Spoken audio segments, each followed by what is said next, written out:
Okay guys, here we got the Umarex DX17, and as you can see I've got a laser on here. This is just a 1499 Gamma laser, and what I was doing was fixing my windage at 5 yards for BBs, and I recommend BBs in this one because of the simple fact they're easier to shoot and plenty of ammo too. But anyway, let's look at this one here. This is 5 yards. Now this is just a sight in just for the windage. Typically if you sight in the windage at close range, then when you get further out, usually you just have to fine tune it a little bit. So this was the DX with BBs at 5 yards, and the dot appearance on target is a 1/4 MOA for you MOA guys. Basically a 1/4 inch was the size of the dot that illuminated the target.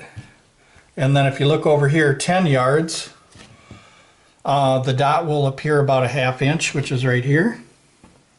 So you'll see a red illumination about the size of a 1/2 inch. And as you can see, when I fired off the shots, ignore these ones that don't have little tips on them. Ignore these ones. These ones are just trying to get some kind of sight in. But basically, I was aiming here, and most of the shots were going right here. And that could be trigger control and some other things. I always do it semi rested also. But the thing about this BB gun too is you have to remember it's a smooth bore, and it's got a low velocity. The BBs are only coming out about 180. And 10 yards is pretty much long range for this low velocity BB gun here.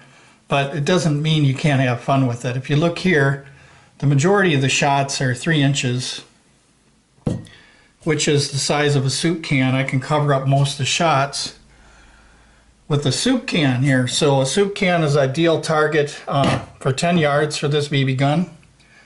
And if I wanted to fine tune the sight in, what you would do for the fine-tuned sight in is you would move this group now over here so it's more centered around here. So you never want to sight in just by one shot at a time, because you'll be chasing shots all over the place. I mentioned that on one video. When I was a kid, I used to adjust everything by one shot, but it doesn't work like that. What you have to do is fire the whole group first, then move the group over to the center of the target. That's the best way to sight in anything that you're sighting in, including rifles. So anyway, yeah, so it's going to hit a soup can, which is 3 inches in diameter, and the worst it got was 5-inch spread here. And then also I've got some stamped stovepipe right here, targets that I made, where you stamp out stovepipe, make the stovepipe piece flat, and then you take a sheet metal shears, like this is a 4-inch square, and these will hold up to a pellet going about 800 feet per second or something like that. So these are pretty sturdy. These work for BBs too. They'll get dinged up and stuff, but you'll hear a nice sound when it's hanging, like in the yard. You'll hear a nice ting.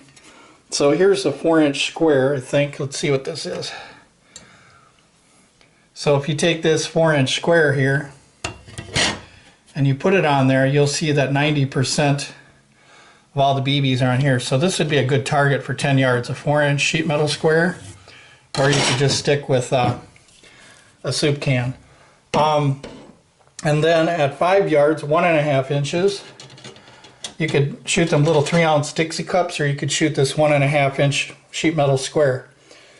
Or you can go up a little higher, maybe to 2 inches. Because this was partially, this was semi-rested when I did this. I had some support. It wasn't fired just standing up. So you're going to be much worse when you're just standing up and shooting. That's why you want to make the targets just a little bit bigger than the groups that are here to challenge yourself. So anyway, I just wanted to show you guys that. Now this pistol here is extremely cheap. This is only like $19.99, I think. But it just goes to show that, you know, $20 BB pistol here can still shoot these soup cans at 10 yards, so you can still have fun with it with the laser. Now I did try the sights. The problem with sights on these, or any smoothbore, is when you can't adjust the rear sights, what happens is you'll have some BB guns that are right on and some go to the left, some go to the right, but the laser fixes that problem for you. So basically you got a, about a $15 laser and a $20 gun, so it's about 35 bucks or something into this. I don't think it's too bad. Now the batteries on this, they'll wear out, but what I do is I just turn it on when I take the shot. Just turn it on. I don't know if you can see that dot. Just turn it on and then turn it off, you know, when you're not using it and stuff like that. But that's kind of neat. They give you the Weaver type rail right here. So even though it's only $20, they give you that option, which is really cool because now you can put a laser pointer on it. So for $35, you get 2 of these for $70. You can challenge somebody if you get 2 of them. Or you can even afford 3 of them, maybe family shooting or something, just close range like pop cans. Pop cans at 7 yards, and because they're 2.5 inches, and then soup cans at 10 yards. So this would be kind of nice for a target. But hope you guys appreciate the video. I do a lot of videos on air guns. A lot of people wonder why I have a lot of cheaper air guns. I do have some expensive ones, but the reason why I have cheaper air guns is because I'm always trying to battle the fact that you know, many say they're not accurate, the cheaper air guns, but I've proven that many times online that you can take a cheaper air gun and use the right pellet and do things to it to make it more accurate. And things like pumping, like multi-pumps, you want to have different pump numbers in your pumps because some pellets are fussy with speed. And also, when you're dealing with cheaper air guns, you have a lot of smooth bores like the Crosman 760 and the Daisy 35.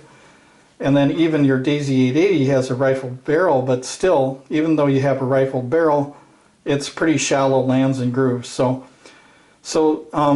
cheaper air guns are kind of tough to figure out, but over time you can find accuracy with them. And then something like this is only 20 bucks. I think that's pretty fair.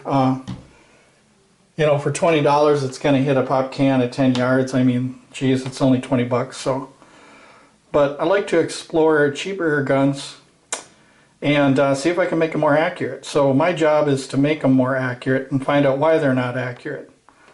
So that's why I have a lot of cheap air guns. Now I do have some German-made air guns, and I do have some Target rifles and Target pellet pistols that were specifically designed for 10 meters or more. And them are precision shooters, but when you hit the target every single time in the same hole, it gets kind of boring after a while. So you want to challenge yourself. You know, you want to challenge yourself with something that's less accurate, so that you have to be careful with your trigger control and your sight alignment and stuff like that. So this one's got kind of a funky trigger on it. It's kind of spongy and then it breaks, but that's to be expected for a $20 BB pistol. But you can learn any trigger, no matter how hard the pull is. It's just good to do a lot of shooting so that you learn the trigger and see if you guys can you know, hit like this 4-inch target, you know, at 10 yards several times, or the soup can. But I think that's about the limit to this BB gun. It's not going to really have that flat of a trajectory because the velocity is too low. So about 10 yards, I think, maximum for this thing. 10 or 15 if you want to shoot like a milk jug. You know, you say you want to go out to like 15, 25 yards with the milk jug, go ahead and try that, but that's a big target. But you can still have fun with these, even though it's close range, like 7 to 10 yards. So they're a lot of fun. It's cheap. It's definitely collectible because it's affordable. So, but anyway, thank you very much, you guys, for watching the video.